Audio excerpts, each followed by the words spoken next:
Dul Jalani tak mau Maya Estianty disalahkan soal Natalie Holscher yang ceraikan Sule. Anak bungsu Maya Estianty, Dul Jalani, menanggapi kabar yang menyebut ibunya menjadi pemicu Natalie Holscher ceraikan Sule. Dul Jalani tak percaya jika podcast Maya Estianty yang membuat Natalie Holscher menggugat cerai komedian ternama Sule. Dul Jalani tak percaya jika Natalie Holscher menggugat cerai Sule lantaran podcast Maya Estianty yang saat itu mengundang Putri Delina. Sebagaimana diketahui, Natalie Holscher menggugat cerai Sule di tengah perselisihannya dengan Putri Delina, anak sambungnya. Perselisihan yang kembali terjadi antara Natalie dan Putri bermula saat Putri Sule itu menjadi bintang tamu di podcast milik Maya Estianty. Curhatan hati Putri Delina soal masalah dengan ibu sambungnya itu pun akhirnya menjadi sorotan dan viral. Sejak itulah, hubungan Natalie Holscher dan Putri Delina kembali merenggang hingga Natalie memutuskan untuk pergi dari rumah Sule agar bisa menenangkan diri. Akan tetapi, meski Natalie menyebut masalahnya sudah selesai dengan Putri Delina, justru di balik itu, ibu sambung Rizky Febian ini mengambil keputusan yang membuat publik kaget. Natalie Holscher menggugat cerai Sule di Pengadilan Agama Cikarang pada 3 Juli 2022 lalu secara diam-diam.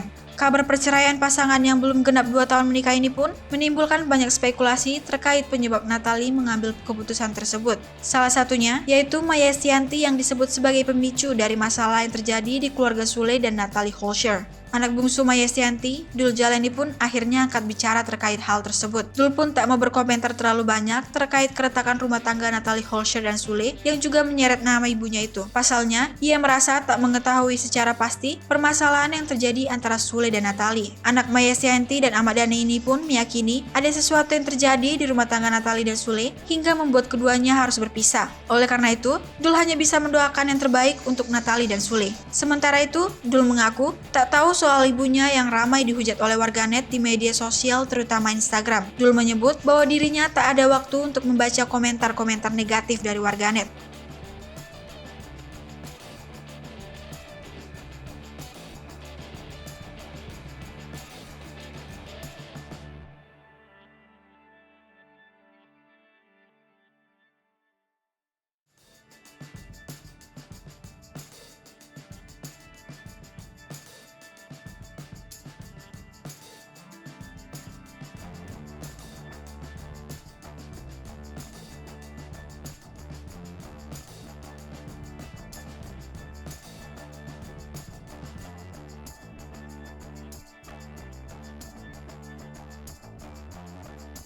Hai pemirsa Sri Popo TV, jangan lupa komen, like, dan subscribe, serta tonton terus berita-berita terupdate lainnya ya.